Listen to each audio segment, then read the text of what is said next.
तो बंद करके रोकने से तो बेटर है कि बनते समय ही उसे रोक दो। जी, लेकिन शिवानंद जी, आज के इस वैज्ञानिक युग में बिना बिजली के कुछ चल पाना भी मुश्किल है। मुझे लगता है कि जो संतों के आश्रम है वहां भी बिजली का बहुत बड़ा कंजम्पशन होता है, वो भी बिना बिजली के नहीं चल पाएंगे। मतलब क्या होता है कि गंगा का दोहन करके ही बिजली, हम लोग तो कहते हैं कि गंगा को छोड़ दो, भारतवर्ष में कम से कम एक नदी भी ऐसा रहने दो जो हमारे आने वाले जो पीढ़ी है वो कहेगी कि नदी ऐसा होता है। संत नदी समाज ऐसा के कर दोगे करने से लोग जनमानस आने का पीढ़ी भूल ही जाएगा जो नदी कैसा होता था। बिल्कुल। शिवानंद जी, आखिरी सवाल आपसे, संत समाज के पास क्या कुछ बीच का रास्ता भी है कि ये परियोजनाएं भी बनी रहें, गंगा की अविरलता भी बनी रहे? गंगा के मध्य में और अन्य नदियों में, छोटी नदियों में छोटी छोटी परियोजनाओं के हम लोग पक्षधर हैं जी, जिससे भी पर्यावरणीय प्रवाह कम से कम मोर देन 50% रहे जी। परंतु गंगा के मध्य में हम लोग पूरी एक मत के हैं कि गंगा के साथ कोई समझौता नहीं होगा। समस्त डैम बंद करने होंगे, समस्त जो बन गए हैं उसे धीरे धीरे डिकमीशन करना होगा, समस्त फैक्ट्री के मल जल को वो जो उस पर कड़ी निगरानी रखी जाएगी, उस पर सख्त कार्रवाई की जाएगी। समझिए। चलिए शिवानंद जी, बहुत बहुत शुक्रिया आपका इस तमाम बातचीत के लिए। तो स्वामी शिवानंद थे, मातृ सदन के स्वामी शिवानंद, दिल्ली से आए हैं अभी अभी, और उन्होंने बैठक की जो बातचीत थी उसका जो लबोलुआब था वो कहा है।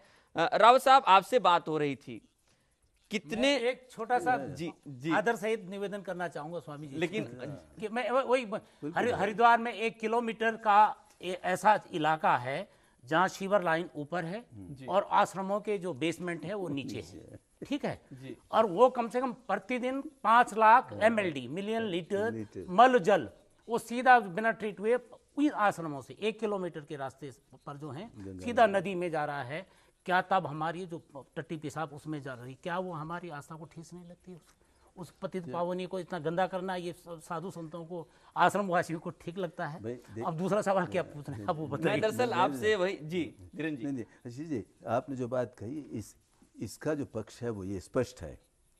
कहीं पर भी शिवानंद जी ने या हमारे धर्म गुरुओं ने ये एक बार भी नहीं कहा कि हमारी युवा शक्ति के लिए क्या काम मिलेगा, क्या ये आज तक इन्होंने नहीं कहा कि हमारे ऊंचे पहाड़ों में खेती कैसे चलेगी, खेती के लिए आप क्या कर सकते हैं। यूपी के लिए अखिलेश जी के लिए पानी कैसे मिलेगा, वो गन्ना कमांड एरिया के लिए, और वो कितना पिछली बार बह गया होता, सारा हरिद्वार बह गया होता अगर टेरी डैम नहीं होता तो युवा शक्ति हमारे दिल्ली वालों के लिए पानी कहाँ से जाएगा? वो सुनिए बिहार से यही से पानी जा रहा हो। जल की व्यवस्था करना अत्यावश्यक है और हमारे लिए इससे भी युवा पलायन हो रहा है। धीरेन जी, आप नदी वैज्ञानिक हैं, क्या आपको लगता है कि जिस तरीके की जो परियोजनाएं बनाई जा रही हैं उससे गंगा का एक्वेटिक सिस्टम जो है, पूरा गंगा का इकोसिस्टम भी इफेक्टेड हो सकता है? वाकई में गंगा का जो प्राकृतिक जल है उसकी गुणवत्ता पर कोई असर पड़ सकता है?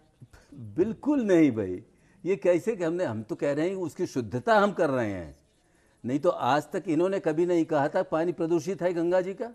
ये तो वैज्ञानिकों ने बताया। अगर हम वैज्ञानिक न बताते कि आपके जल में है प्रदूषण है तो आज तक किसी शंकराचार्य ने, किसी मठाधीश ने, किसी शिवानंद ने नहीं कहा कि गंगा का पानी प्रदूषित है। बताओ, 5000 वर्ष का इतिहास हमारे सामने है। तो अब वैज्ञानिकों ने बताया कि ये पानी जहरीला है भाई, इसमें प्रदूषण आ गया है, गंदगी, खाने लायक नहीं रह गया, खाने लायक पीने लायक नहीं रह गया, नहाने लायक, आचमन करने लायक नहीं रहेगा, आचमन। अच्छा, तो हम तो कह रहे हैं ये प्रश्न जो है गंगा जी का, जल का, उद्योग धंधों का, आने वाली पीढ़ी के लिए काम धंधों का, स्कूलों का, हॉस्पिटल्स का चलना जो है कैसे होगा? अगर हमको उत्तराखंड को, अपने राज्य को, अपने राष्ट्र को 21वीं सदी का विकसित राष्ट्र बनाना है, समाज बनाना है, तो हमें सब चीज़ें चाहिए। आपके कंप्यूटर कैसे चलेंगे? और हम तो कह रहे हैं कि हम उसका प्रदूषण को बचाना चाहते हैं, उसका दुरुपयोग न हो ये हम करना चाहते हैं। तो हमें देखना होगा, इन शिवानंद जी को हम पूछना चाहते हैं, कभी सोचा उन्होंने आने वाली पीढ़ी के लिए आप क्या देना चाहते हैं?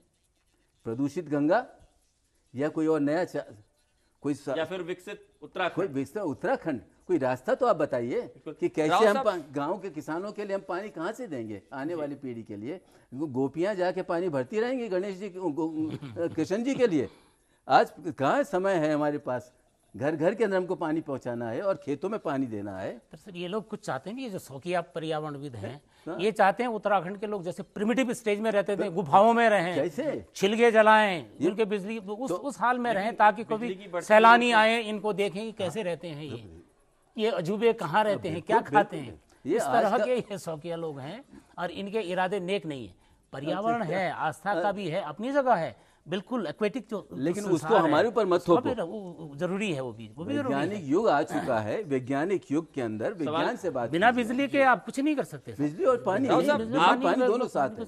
आप लगातार उन गाँव में गए हैं राव साहब, जिन गाँव में ये परियोजनाएं चली हैं आसपास, क्या आपको लगता है कितनी बड़ी आबादी होगी? उत्तराखंड, पूरे उत्तराखंड के लिहाज से हम देखें पहाड़ों का राज्य है, अगर आज भी हम बात करें तो राज्य के बहुत सारे हिस्से ऐसे हैं जहां से युवाओं का पलायन हो रहा है। वो दिल्ली चले जाते हैं, पंजाब चले जाते हैं, तमाम होटलों में नौकरी करते हैं या फिर कहीं और कल कारखानों में नौकरी करते हैं।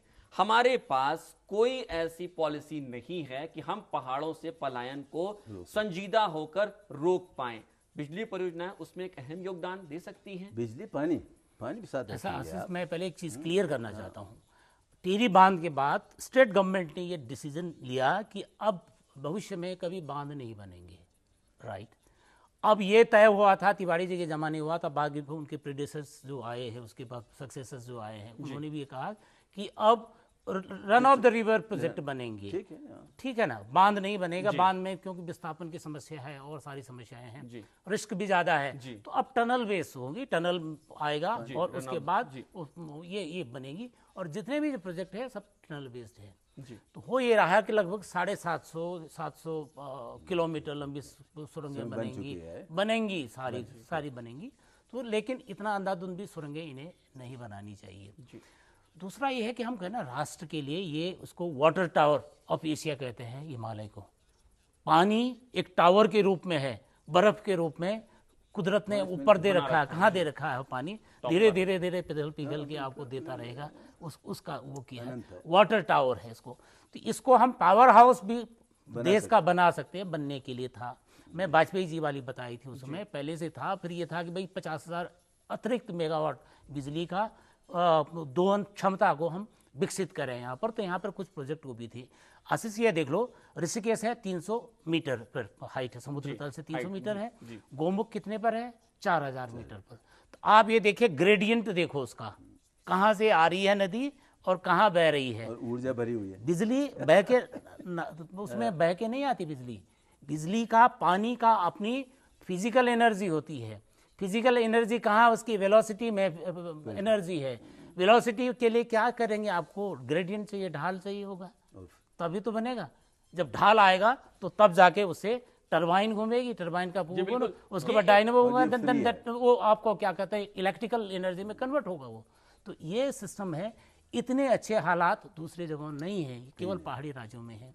प्रचुर जल संसाधन है और क्या कहते हैं इसके वो हालात हैं, जोग्राफिकल कंडीशंस वो देख लो, वो ढाल है, वो प्राकृतिक ऐसा वातावरण है, यहाँ आपका हो सकता है। लेकिन एकदम पावर हाउस भी लोगों का आम जिंदगी ऐसा नहीं कि तारी तार हो जाए, आम जिंदगी को भी ध्यान में रखा जाना चाहिए। एक्सेस अति हमेशा अति सर्वत्र वर्जते, कुछ इस तरह से बोल, एक्सेस इज ऑलवेज हाँ वर्जित होना चाहिए। तो आपको विकास और पर्यावरण, लोगों की आस्था भी जरूरी है। गंगा को लोग माँ मानते हैं, पतित पावनी मानते हैं, उसकी आस्था भी हो, लेकिन बिजली का भी कोई सॉल्यूशन होना चाहिए। और ये होना चाहिए कि भाई कहाँ से आएगा। मैं बताया तो रोजगार भी कहाँ से मिले, इंडस्ट्री नहीं लगेगी, बाकी काम नहीं होंगे। ये आज अखिलेश जी कह रहे हैं, मैं बताया ना पिछली बार अगर टिहरी बांध नहीं होता तो क्या हालत होती, वहाँ बिहार तक कितनी बाढ़ आ गई होती। और आपको पता है आजकल के जाड़ों में जब सूख जाती है ना, तो तब क्या आता, तब पानी कहाँ से आएगा वहाँ? जब पानी नहीं होता तो उस समय टिहरी बांध से पानी छोड़ा जाता है। वो आपका उसको आपको यूपी में सिंचाई के काम आता है। आप उत्तराखंड की छाती में इतना बड़ा बांध बना हुआ अखिलेश जी, और आपको इसका ले रहे हैं जबकि जब लाभ उसको आपको लाभ मिल रहा है, होता उसका है, हिस्सेदारी आपकी यूपी वालों की हो रही है, जबकि उत्तराखंड की मिलनी चाहिए थी। उस पर भी आप ये नहीं कह रहे हैं कि वो शुक्रिया अदा नहीं कर रहे विजय बहुगुणा जी का, कह रहे हैं कि उल्टे डांट रहे हैं। लेकिन क्यों चीप, मतलब लोगों के हिंदू सेंटिमेंट कैश करने के लिए कि भाई हम तो गंगा भक्त हैं, भाई गंगा भक्त सभी गंगा भक्त हैं। लेकिन आशीष, जैसा इन्होंने कहा ना, हम आस्था का प्रश्न जो है वो अंधविश्वास नहीं होना चाहिए। अंधविश्वास, आस्था, सत्य पर आप आस्था रखिए जी। आप अंधविश्वास पर आस्था कैसे कर लें कि भाई हम अविरल आप रोक रहे हैं और पता है नहीं कि कैसे पानी बिजली बन रही है, कैसे हम उसका सदुपयोग कर सकते हैं, कैसे रोक संभाल सकते हैं। और उससे भी हमारी बड़ी समस्या है जो अभी आपने इंगित किया, युवा पलायन आपने कहा जी। युवा पलायन के साथ साथ पहाड़ों का जो ग्रामीण जीवन है और शहरों का जो जीवन है, इसके बीच बड़ा अंतर बढ़ता जा रहा है, क्योंकि सारी फैसिलिटी आप शहर को दे रहे हैं। हाँ। पानी बिजली यहाँ उपलब्ध हो रहा है, हमारा गांव उपेक्षित हो रहा है और वो पानी के स्रोतों पर बैठा हुआ है, लेकिन उसको नहीं मिल रही, उसको नहीं मिल रही। और इसीलिए हमने कहा, तो एक तो आप युवा पलायन रुक जाएगा, हमारा युवा वहीं रहेगा, स्कूल कॉलेज वहीं चलेंगे, अस्पताल वहीं बन सकते हैं, बिजली पानी उपलब्ध है, तो कौन शहर में कोई भाग के आएगा, क्यों नौकरी ढूंढने जाएगा मैदान के अंदर। तो हमारे जो लाखों 50% जनता जो है वो 6000 से ऊपर है, पहाड़ों में है, उनके घर घर के अंदर हम बिजली भी रख सकते हैं और पानी भी दे सकते हैं और शिक्षा भी दे सकते हैं। तो ये भविष्य के लिए अत्यावश्यक है। और ये बड़ा दुख है कि संत जो हैं अंधविश्वास में संतई करने के संतई में लगे हैं, शुक्रिया जनता के लाभ के लिए नहीं। आप दोनों का शुक्रिया हमारे साथ जुड़ने के लिए।